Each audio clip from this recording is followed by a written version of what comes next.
नमस्कार, मैं हूं संजय शर्मा। आप देख रहे हैं 4 PM न्यूज नेटवर्क। इंदौर में आया था, प्रेस क्लब का एक फंक्शन था, मुझे उसमें बोलना था।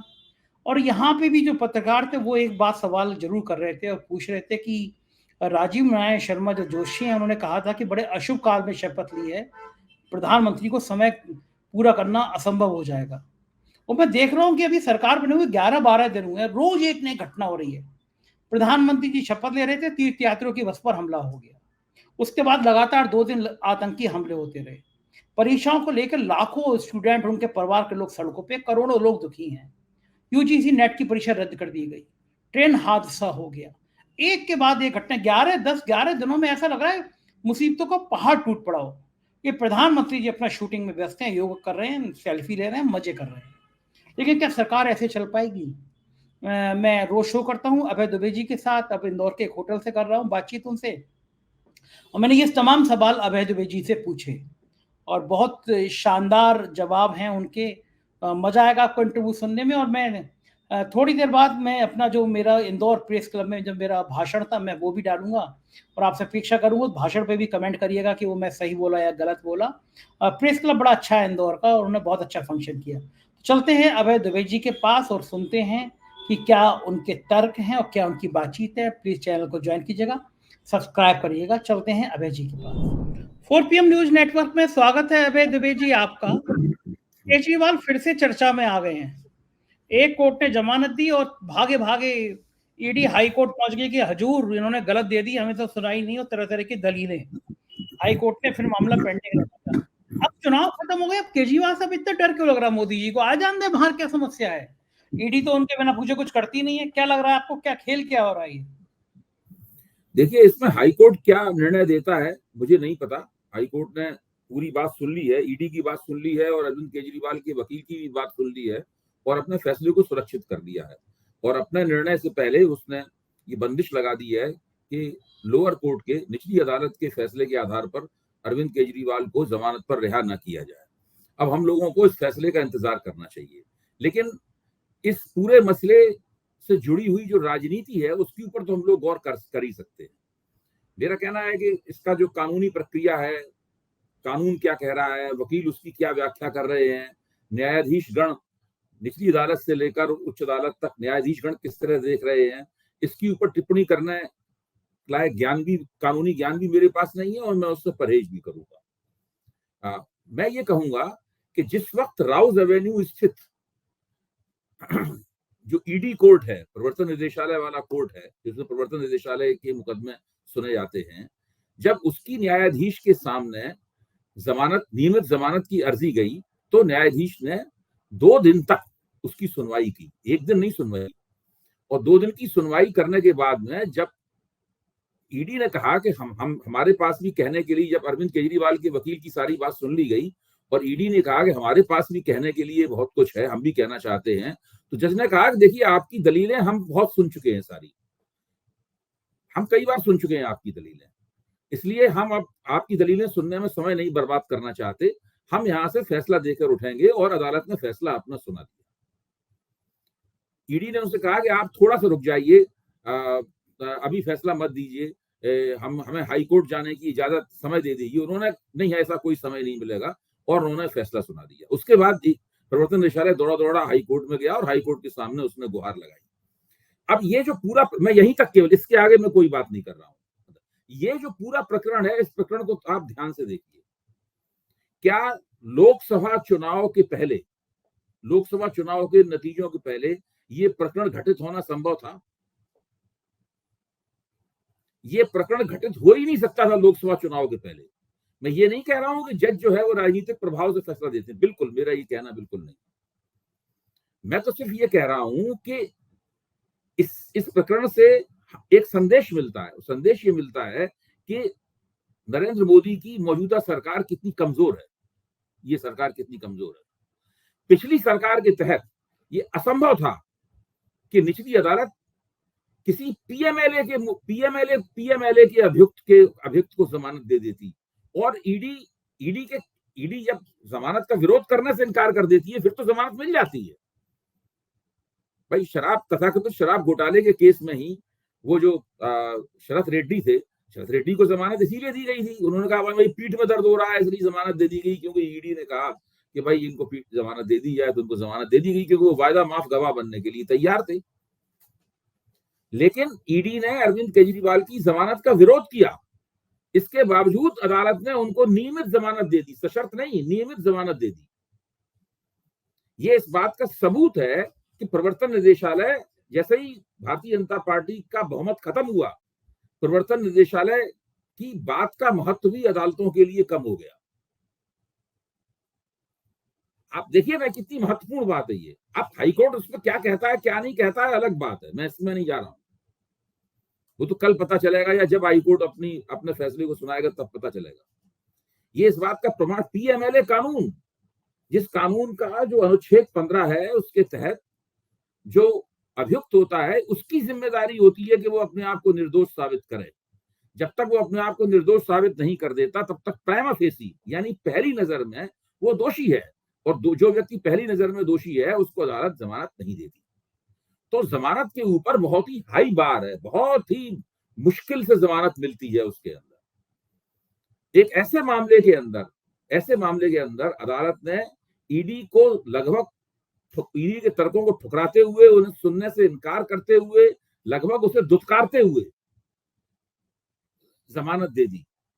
इसी से पता लगता है कि दरअसल जो लोकसभा चुनाव का नतीजा है वो कितना बड़ा गेम चेंजर साबित हो रहा है सारे देश में।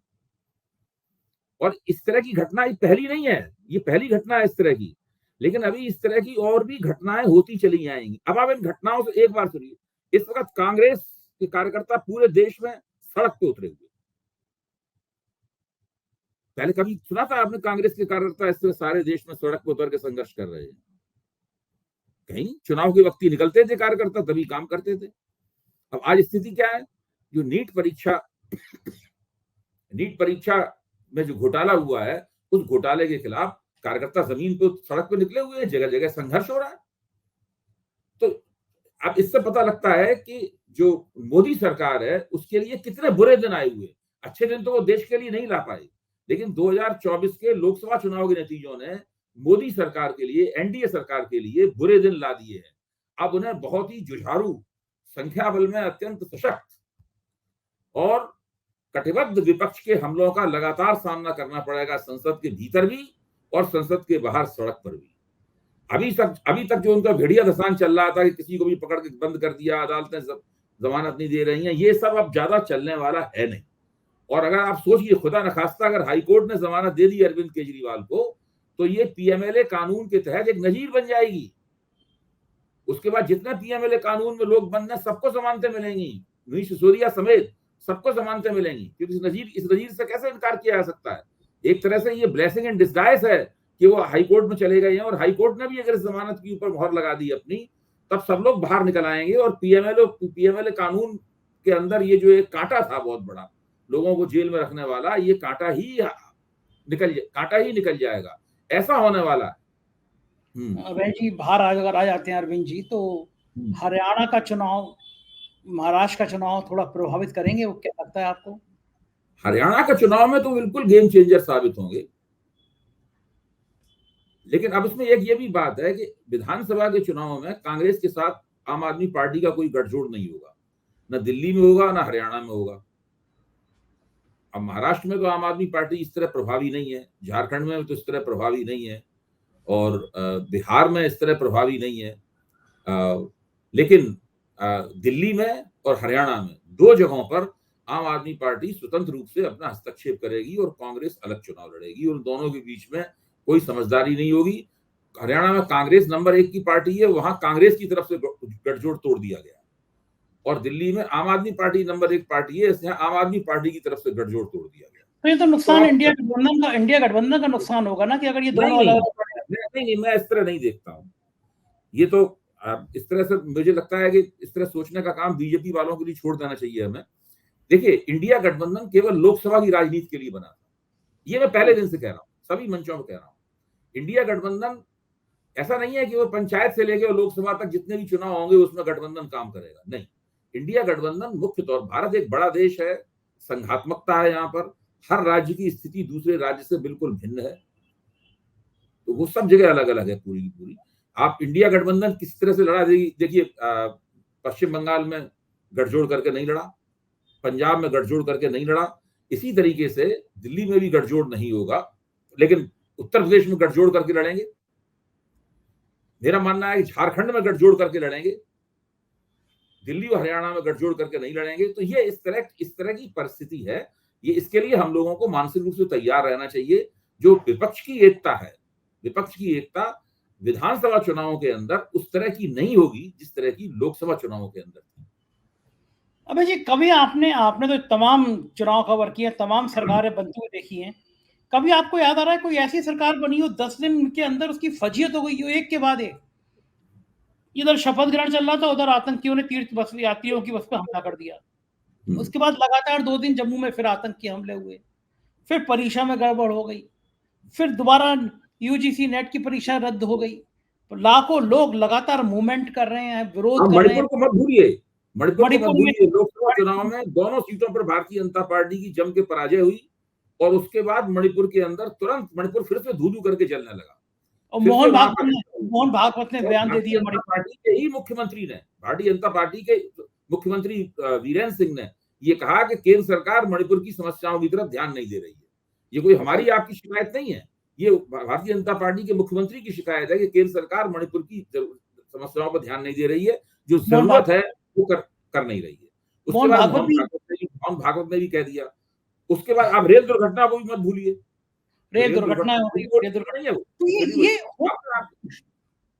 नहीं, देखिए धीरे धीरे करके जो असलियत है निकल के सामने आती है। जैसे ही सरकार का गठन हुआ 15 दिन के अंदर अंदर ये सरकार गवर्नेंस के डेफिसिट का शिकार हो गई। देश इस सरकार के 3 बड़े मंत्री, शिक्षा मंत्री, गृह मंत्री और रेल मंत्री, अगर और कोई ढंग का प्रधानमंत्री होता, ऐसा प्रधानमंत्री होता जिसको शासन चलाने में दिलचस्पी होती, वो उस प्रधानमंत्री ने इन तीनों मंत्रियों की क्लास ले रही होती और उनमें से एक आध को बर्खास्त भी कर दिया होता। भाई अमित शाह से कश्मीर और मणिपुर दोनों नहीं समझ रहा है। अमित शाह गृह मंत्री किस लिए है, किस लिए गृह मंत्री है? अश्विनी वैष्णव जो है वो रेल सुरक्षा देने में नाकाम है, वो किस लिए रेल मंत्री है? किस बात के विशेषज्ञ हैं वो? टेक्नोलॉजी विशेषज्ञ हैं, क्या है पता नहीं, क्या है वो? उनकी बड़ी तारीफें होती हैं, लेकिन वो तारीफों का मतलब क्या है? धर्मेंद्र प्रधान शिक्षा मंत्री किस बात के हैं? उनके बयानों में अंतर्विरोध है। कभी कहते हैं कि कोई दिक्कत नहीं है, सब कुछ ठीक चल रहा है, तो कहते हैं हम दोषियों को नहीं बख्शेंगे। ये सब क्या हो रहा है, कुछ समझ में नहीं आ रहा। जो प्रधानमंत्री जिन्हें इनकी क्लास लेनी चाहिए, इनको डांटना डपटना चाहिए, इनके साथ बैठ के रिव्यू करना चाहिए, वो क्या कर रहे हैं? वो बनारस में जाके बाबा विश्वनाथ की पूजा कर रहे हैं, गंगा आरती में लगे हुए हैं, काल भैरव में है, वो श्रीनगर में जाकर योगासन लगा रहे हैं, वो ये कर रहे हैं सब कुछ। तो ये जो स्थिति है, ये स्थिति बताती है कि ये सरकार अपने उद्घाटन के क्षण से ही, इनॉग्रल मूवमेंट था इस सरकार का, इनॉग्रल मूवमेंट से ही ये सरकार गवर्नेंस डेफिसिट की शिकार है। और यही चीज है जो इस सरकार को पिछली बार भी नीचे ले गई, इसके ग्राफ को, और ये और भी नीचे ले जाएगी ग्राफ को। इससे सरकार की छवि ठीक, भाई इन चीजों से सरकार की छवि बेहतर कैसे हो सकती है? अगर कश्मीर जल रहा है, मणिपुर जल रहा है, अगर रेलों की दुर्घटनाएं हो रही हैं, अगर परीक्षाओं के पर्चे जो है वो लीक हो रहे हैं। एक बड़ा चुटका चल रहा है, पहले इस देश में गैस लीक होती थी, आजकल इस देश में पर्चे लीक होते हैं। सही बात है। आपकी सोचिए, गैस लीक से पर्चे लीक तक आ गया है मामला। तो सरकार की बदनामी लगातार हो रही है। मोदी जी लगातार अपने सेल्फी ले रहे हैं योग करने वालों के साथ में। वो जो है, मैं इंदौर आया हुआ था, प्रेस क्लब का फंक्शन था। आप तो मोदी मीडिया छाप रहा है मोदी का योग संदेश। मोदी मीडिया लगातार दिखा रहा है मोदी का योग संदेश। गजब। वो जो है, आप तो ये सब चीजें नहीं मानते हैं जो धार्मिक होती हैं, ज्योतिष होती है, लेकिन बड़ी मजेदार बात बताऊं आपको। मैं इंदौर आया था, प्रेस क्लब का फंक्शन था, यहाँ पे तमाम पत्रकार मुझसे कह रहे भाई आपके जो जोशी हैं, राजीव नारायण, उन्होंने कहा था बड़े अशुभ काल में लिए शपथ, बिल्कुल सही नहीं होगा, और वाकई में ये अशुभ काल हो रहा है, एक के बाद एक। मतलब मैं तो हैरान हूँ कि 11-12 दिनों में इतनी घटनाएं हो गई देश में। कोई दिन ऐसा नहीं जाता जैसे एक दिन घटना हो। अच्छा अभय जी, ये जो लाखों बच्चे सड़कों पे भाई हैं इनके, सरकार बहुत बुरी, देख संजय जी, सरकार बहुत बुरी तरह फंसी हुई है। अच्छा, मोदी जी को ऊंची ऊंची बात करने की आदत है, बड़ी बड़ी बात करने की आदत है। नालंदा विश्वविद्यालय के उद्घाटन में वो क्या है, इस देश को ज्ञान और शिक्षा का वैश्विक केंद्र बनाना है। आप परीक्षाएं तो करवा नहीं पा रहे। आप हाँ, आपकी जो डबल इंजन की सरकार है उत्तर प्रदेश में, वो पुलिस कांस्टेबलों की परीक्षा नहीं करवा पाती है। मध्य प्रदेश की सरकार पटवारियों की परीक्षा नहीं करवा पाती है। व्यापम घोटाले को, आप व्यापम का नाम बदल दिया इन लोगों ने डर के मारे। व्यापम घोटाले में जाने कितनी तो हत्याएं हुई हैं उस घोटाले को दबाने के लिए। अभी अभी हमारे एक पत्रकार मित्र ने उस हत्याओं की संख्या बताई थी, बहुत आश्चर्यजनक संख्या थी, मैं संख्या भूल गया, दोबारा पूछ के आपको कंफर्म करके बताऊंगा संख्या क्या है। मतलब उस घोटाले के सबूत न मिल पाए, इसलिए लोगों की हत्याएं की गई हैं व्यापम घोटाले में। अब उसका नाम तक बदल दिया गया। ये सब चीजें शिक्षा से जुड़ी हुई हैं। भारत में शिक्षा जो है वो बहुत बड़ा स्कैंडल है। कल मैंने 4 PM के मंच पर कुछ बातें इस बारे में कही थी, मैं फिर से दोबारा कह रहा हूं, एक बहुत बड़ा स्कैंडल है। शिक्षा का एक अंडरग्राउंड मार्केट है। अब आप कहेंगे अंडरग्राउंड मार्केट क्या चीज है? देखिए, जो नकल माफिया क्या है, वो अंडरग्राउंड मार्केट का हिस्सा है। एक पीएचडी माफिया है, जिसके अंदर बड़े पैमाने पर दूसरे लोग पीएचडी लिखते हैं और पीएचडी डिग्री किसी और को मिलती है। एक टीचर माफिया है, जिसके तहत जिस टीचर की नियुक्ति है वो नहीं पढ़ाता है, उसके बिहाफ पे कोई दूसरा पढ़ा रहा है, वो उसको अपनी तनख्वाह में से एक हिस्सा दे देता है, थोड़ा हिस्सा उसमें प्रिंसिपल के पास चला जाता है। सबकी मिली भगत से ये काम चल रहा है। अभी से नहीं, उत्तर प्रदेश में, बिहार में, पंजाब में, सब जगह ये काम चल रहा है, सब जगह काम चल रहा है। तो इससे आप अनुमान लगा सकते हैं कि इस वक्त शिक्षा की इस देश में क्या स्थिति है। और मोदी जी लगातार ये दावा कर रहे हैं कि भारत को ज्ञान और शिक्षा का वैश्विक केंद्र बनाना है। अच्छा, वो तो विकास का भी दावा कर रहे हैं। उत्तर प्रदेश में एक बड़े काबिल अफसर थे अवनीश अवस्थी, योगी जी के नाक का बाल थे, उन्हें साफ दिया गया यूपीडा का काम। तो पहले नवनीत सहगल देखा करते थे कि भाई तुम हाईवे ब्रिज बनाने हैं, तुम्हें हाईवे बनाना है, ब्रिज सॉरी वो एक्सप्रेस वे बनाना है। पूर्वांचल एक्सप्रेस वे बना, प्रधानमंत्री जी उद्घाटन करके आए और 2 महीने में एक्सप्रेस वे बैठ गया, जगह जगह से टूट गया। फिर बुंदेलखंड एक्सप्रेस वे बना, प्रधानमंत्री जी उद्घाटन करके आए, 1 महीने के अंदर कई जगह से टूट गया। कारण है कि डबल इंजन की सरकार में अवस्थी जी के ऊपर आरोप है, उन्होंने करोड़ों रुपए के, अरबों रुपए के भ्रष्टाचार कर डाले, लंबी मुहिम है उनके ऊपर। आज महाराष्ट्र में भी एक एक्सप्रेसवे का फोटो कांग्रेस वायरल कर रही है कि प्रधानमंत्री जी 16 यानी 18,000 करोड़ का अटल योजना, अटल एक्सप्रेसवे का उद्घाटन करके आए और उसमें पुल में दरारें कांग्रेस से ट्वीट किया है। तो ये एक्सप्रेस में बन रहे हैं, बनने की 4 महीने भी नहीं बन रहे हैं, टूट जा रहे हैं। तो ये कौन सी विकास की गाथाएं लिखते हैं अभय जी? इनको क्यों नजर नहीं आता भ्रष्टाचार? जितनी भाई आखिरकार इनको वोट क्यों नहीं मिले? देखिए, जनता के धीरे धीरे समझ में आ रहा है।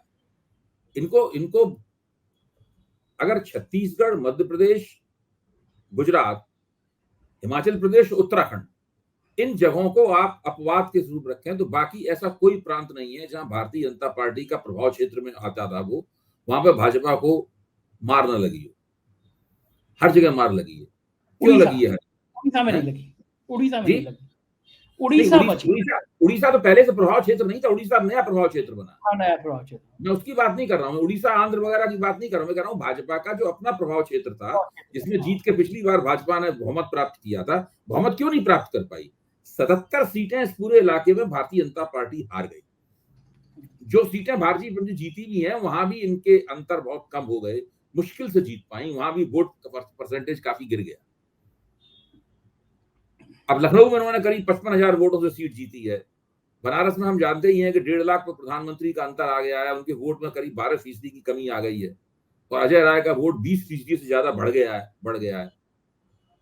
तो आज मैंने भाजपा के एक मित्र से अपने पूछा कि भाई बनारस का रिव्यू क्यों नहीं कर रहे, तो उन्होंने कहा उस वहां खुफिया रिव्यू होगा, बड़ा गहन रिव्यू होगा लेकिन खुफिया रिव्यू होगा। वहाँ इतना फ्रॉड हुए हैं ना वहाँ पे बनारस के नाम पर भी, इसलिए खुफिया रिव्यू होगा। अच्छा, योगी की समर्थक बड़े खुश है, वो तो कह रहे हैं कि टिकट हमसे पूछ के थोड़ी ना बांटे, तो योगी जी की काय की जिम्मेदारी। लेकिन जो समीक्षा बैठक हो रही है उसमें सिर्फ फुटबॉल हो रहा है। सिद्धार्थनगर का वीडियो वायरल हो रहा है, बीजेपी के कार्यकर्ताओं को चप्पल उतार के मार रहे हैं। लखनऊ का रिव्यू हुआ तो विधायक जो है नीरज बोरा, उन्होंने कहा मीटिंग में कि मैं गया तो इंस्पेक्टर ने मुझसे बदसलूकी करी। मैंने कहा मैं विधायक हूँ। इंस्पेक्टर कह रहा नेम प्लेट पढ़ लो, जो उखाड़ में लो उखाड़ लेना। पूरे उत्तर प्रदेश में विधायकों की, मंत्रियों की वो गत बनी है, हम्म। कार्यकर्ताओं की वो गत बनी है। अब लोग इसका दुखी हो रहे हैं, नौकरशाही इतनी हावी है। अब ये अगर ये तस्वीर होंगी तो रिव्यू किस चीज का होगा, कैसे करेंगे? चुनाव किसको लड़ना, टिकट किसको लड़ना, ये मोदी जी तय कर देंगे, पूछेंगे नहीं किसी को। फिर ऐसे क्या बीजेपी अब ऐसी चलती रहेगी? देखिए अभी तो 1 महीना भी नहीं हुआ सरकार बनाए हुए। भाई 9 तारीख को इन्होंने शपथ ली थी। हाँ, अभी 12 9 दिन जुलाई बहुत दूर है। 9 जुलाई में कितने दिन है? बहुत आज दिन है अभी 30 तारीख है। 9 हाँ, जुलाई में 18-19 दिन है अभी बाकी। हाँ, आप इससे अंदाज लगाइए कि इसकी सरकार कितनी घटनाप्रद होने वाली है। ऐसी और डग्गा मारी। नहीं अभी देखिए, अभी उत्तर प्रदेश में चल रहा है, राजस्थान में जांच पड़ताल होगी, वहां अलग किस्म के हंगामे होंगे, सब जगह बहुत समस्या है। अब झारखंड में शुरू हो गया है। सीता सोरेन ने जो आरोप लगाया है, सीता सोरेन ने कहा कि मेरे साथ गद्दारी हुई है, मुझको चुनाव बीजेपी वालों ने हरवा दिया। अच्छा, देखिए गद्दारी तो बीजेपी भी अब 2-3 तरह की है। एक वो बीजेपी है जो आरएसएस के वफादार है, एक वो बीजेपी है दल बदलुओं की बीजेपी है, वो आरएसएस वालों से या और दूसरों से कोई संबंध नहीं रखती, बीजेपी के पुराने कार्यकर्ताओं से कोई संबंध नहीं रखती। एक तीसरी बीजेपी वो है जो भारतीय जनता पार्टी के निष्ठावान कार्यकर्ता हैं तमाम। फिर अलग अलग जातियों की अपनी अपनी बीजेपी है। बीजेपी बहुत हिस्सों में बढ़ गई है। उसके बादशाह मोदी जी हैं। वो लगातार वो योगासन कर रहे हैं, बाबा विश्वनाथ की पूजा कर रहे हैं, वो अपना अच्छा, काम जारी रखते हैं। वो खुद तरह तरह गोदी की में ड्रेसें बदल के, तरह तरह की पोशाकें बदल के फोटो अपॉर्चुनिटीज में लगे हुए हैं, फोटो ऑप्स में लगे हुए हैं। अच्छा, अभय जी क्या लग रहा है, स्पीकर को लेके कुछ खेल होगा या आराम से स्पीकर का भी हो जाएगा? अच्छा, नहीं, स्पीकर का निर्वाचन, स्पीकर तो बन जाएगा, लेकिन स्पीकर बनने में भी बहुत सारे पेच हैं, बहुत सारे। जैसे कि डिप्टी स्पीकर का पद किसको दिया जाएगा। एक ये भी खबर सुनने में आ रही है कि शायद भारतीय जनता पार्टी विपक्ष को डिप्टी स्पीकर का पद देने के लिए राजी हो जाए। एक ये भी है कि भाई विपक्ष को नहीं देगी, एनडीए के किसी घटक को दे दिया जाएगा, वो माना जाएगा गैर भाजपा पार्टी को दिया है। दूसरा ये भी हो सकता है। अब देखिए क्या होता है। टीडीपी को दे सकते हैं लोग। भाई अगर टीडीपी को आपने दे दिया तो वो तो ये एनडीए सरकारी आदमी को ही दिया ना। अगर जो एक स्वस्थ परंपरा है उसके हिसाब से तो कांग्रेस को मिलना चाहिए विपक्ष डिप्टी स्पीकर का पद। अच्छा, ये नहीं लग रहा आपको कि चुनाव के बाद में जोश में बीजेपी को आना चाहिए, सरकार बन गई, लेकिन जोश करंट कांग्रेस में ज्यादा पैदा हो रहा है अभी, ये उतने ज्यादा उत्साह पहले के दिन साथ? से ही है, पहले दिन से ही है। आप याद कीजिए जब भारतीय जनता पार्टी के दफ्तर में स्वागत समारोह आयोजित किया गया और मोदी जी उसमें यूं यूं करते हुए पहुंचे वहां पर हैं, तो मोदी जी का चेहरा देखिए आप, कैसा चेहरा था। उतरा हुआ था, मतलब इतनी ज्यादा खिसियाया हुआ मैंने उनको कभी भी नहीं देखा। आंखों में आंसू तक थे। बहुत बुरी हालत में थे। देखिए मानसिक रूप से ये सब किसी तरह अपने आप को ढाढ़स बना रही है। उसके बाद संघ ने जोर जोर चिल्लाना शुरू कर दिया कि तुम हार गए हो, तुम हार गए हो, तुम हार गए हो। तो चारों तरफ से इनके कान में वही आवाज पड़ने लगी जो ये सुनना नहीं चाहते थे। संघ ने तो जले पे नमक छिड़क दिया, बिल्कुल बिल्कुल, मतलब हाथ जला के भी नमक छिड़का है संघ ने। ठीक कह रहे हैं। उम्मीद थी अभय जी कि संघ ऐसा कभी कर सकता है इनके साथ में? भाई मैं तो हमेशा से कह रहा हूँ, संघ भी जिस तरह अन्य लोग इस सरकार से उत्पीड़ित महसूस करते थे, संघ भी इस सरकार से उत्पीड़ित महसूस करता था। ऐसा कोई तो सगा नहीं जिसको हमने। इसका जो उत्पीड़न हुआ है पिछले 10 साल में, अब संघ भी तो उसके बदले लेगा। तो वो वाली लाइन याद है, कानपुर में लट्टू का है, ठग लट्टू, उसमें कहते हैं ऐसा कोई सगा नहीं जिसको हमने ठगा नहीं। तो ऐसा कोई संगठन नहीं जिसको मोदी जी ने छोड़ा नहीं। लेकिन क्या मोदी अब, चूंकि उम्र भी ढल रही है, इतनी परेशानियां सामने हैं, आपस में खींचतान है, तो वो जो आवा मंडल था मोदी जी का, जो आंखें तरेड़ते थे, तो गडकरी डर जाते थे, जो राजनाथ सिंह डर जाते थे, अब लोग उस फोटो को वायरल कर रहे हैं कि जिसमें एनडीए में चुने गए सब ताली बजा रहे हैं, सब खड़े होकर ताली बजा रहे हैं, गडकरी बैठे रहे, गडकरी ने ताली भी नहीं बजाई, ये आए तो गडकरी ने नमस्ते भी नहीं करी, गडकरी ने हाथ भी नहीं जोड़े। तो वो जो पहले वाला ग्लैमर था, पहले वाला रुतबा था, जो रौब था, ईडी है, इनकम टैक्स है, सीबीआई है, वो सबकी अब क्या हवा निकल जाएगी? देखिए अब आप इससे देखिए, राजनाथ सिंह जी की अचानक इस सरकार में भूमिका बहुत महत्वपूर्ण हो गई है, क्योंकि दरअसल राजनाथ सिंह ही हैं जो एनडीए के अन्य घटक दल हैं उनके साथ में समन्वय का काम करते हुए दिख रहे हैं। जितनी भी सरकार गठित करने के लिए जितनी भी बैठकें हुई हैं, सब राजनाथ सिंह जी के निवास स्थान पर हुई। इससे पहले 10 साल में तो वो अपने मंत्रालय का काम करते थे, पहले गृह मंत्रालय का, उसके बाद रक्षा मंत्रालय का। लेकिन आप देखिए ना कि इसके बाद राजनाथ सिंह जी का महत्व कितना बढ़ गया है। अब देखा जाए तो इस समन्वय के लिए उनका जो एक लचीला और सौम्य व्यक्तित्व है, जो कि गठजोड़ राजनीति के बिल्कुल उपयुक्त है, राजनाथ सिंह जी का व्यक्तित्व, वो मोदी जी उनके ऊपर, मोदी जी कितना निर्भर होना पड़ रहा है। अमित शाह का इसमें कोई भूमिका नहीं है इसके अंदर। क्या सोचा होगा मोदी जी ने कभी राजनाथ सिंह से भी कहना पड़ रहा भाई तुम ये मैनेज कर लो, वरना वो तो राजनाथ सिंह को निपटाने में लगे रहते थे। नहीं, वो तो अगर देखिए 300 सीटें आ जाती, 272 प्लस सीटें आ जाती, तो जैसा कि हम लोगों ने कहा था, ये गडकरी और राजनाथ सिंह को निकाल देते और उनको मार्गदर्शक मंडल में डाल देते और संघ परिवार को फिर से ढक्कन बना देते। फिर से ये लोग कोने में पड़े रहते, कलपते रहते, ना कुछ बोल पाते और ना कुछ कर पाते। अबे जी आखिरी सवाल, अगर ऐसी स्थिति चलती रही, अगर ऐसे ही कुछ ना कोई हंगामे होते रहे, ऐसी परीक्षा लीक या कोई और बड़े हादसे होते रहे, तो क्या भारतीय जनता पार्टी की संसदीय दल की बैठक, जो शायद अभी तक हुई भी नहीं है, उस बैठक में हंगामा हो सकता है? मोदी जी के लिए खुल के मुंह पे कोई विरोध कर सकता है? मोदी संसदीय दल की बैठक ही नहीं करेंगे। देखिए, आप देखिए, संसदीय दल की बैठक नहीं होगी। बैठक तब होगी जबकि लोग आजिज आके मांग करने लगेंगे, उसका बाकायदा प्रतिवेदन लिखित रूप से दे दिया जाएगा कि संसदीय दल की कम से कम एक बैठक तो बुलाई जाए। एनडीए की कोई बैठक नहीं करते थे मोदी जी, देखिए पूरे 10 साल उन्होंने एनडीए की कोई बैठक नहीं की। अब पहली आखिर बैठक एनडीए की। हाँ, अब तो एनडीए की रोज बैठकें होती हैं, कभी कहीं औपचारिक हो रही है, कहीं अनौपचारिक हो रही है बैठकें। इसी तरह से भारतीय जनता पार्टी संसदीय दल की बैठक करने से ये लोग जितना हो सकेगा उतना परहेज करेंगे। और इसी तरीके से अगर संकट दर संकट आते गए तो मोदी को बार बार अपने मंत्रिमंडल में भी परिवर्तन करना पड़ सकता है, क्योंकि ये तो दिखाना पड़ेगा हम कुछ ना कुछ कर रहे हैं। जब मंत्रिमंडल में बार बार परिवर्तन होंगे तो नए अंतर्विरोध पैदा होंगे, नए विरोधाभास पैदा होंगे, नए नए टकराव पैदा होंगे, विभिन्न लॉबियों के ऊपर जो है वो चोट लगेगी, नए संघर्ष पैदा होंगे जिनकी अभी हम लोग कल्पना भी नहीं कर सकते, और ये सरकार अपनी ही बनाई हुई गुत्थियों में फंसती चली जाएगी। बिल्कुल ठीक बात है, और ये लग रहा है कि अब राजनीति में और उतार चढ़ाव आएंगे।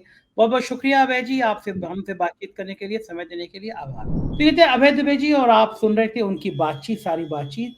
मुझको यकीन है चर्चा पसंद आई होगी। बेसब्री से आपके जवाब की प्रतीक्षा कर रहा हूँ। शुक्रिया, प्यार बनाए रखिएगा। Thank you.